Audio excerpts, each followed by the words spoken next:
Ekibinja ky'abavubuka omusanvu abaali beekazaako eri the Kampala Kickers olwaleero basimbiddwa mu kkooti ya Buganda Road ne basomerwa omusango gw'obubbi n'okulumya omuntu ky'oyinza okuyita aggravated robbery.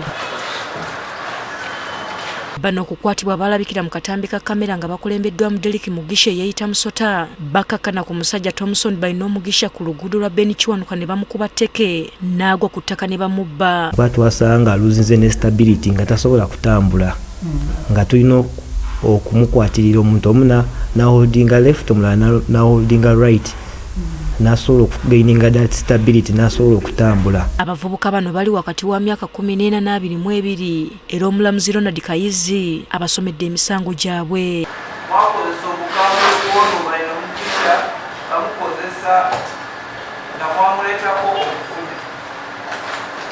Have you understood the charge, Mr. Tagaba Sharif? Where's Tagaba? Have you understood the charge?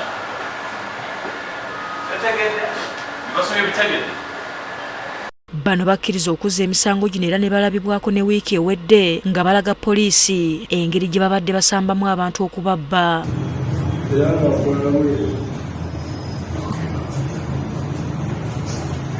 Gy'emisango gya Naggomola bagaaniddwa okubeerako kye bajoogerako anti giwulirwa kkooti enkulu. Abasatu ku bo baana bato okuli Peter Ssennyonjo w'emyaka 14 yeeyita Kakima abadde abeera Kato Kinyolo, Eric Mugiso w'emyaka 17 ne Nuru Rayomani yeeyita Mutiizi Bo basindikiddwa gye bakuumira abaana abato Naggulu.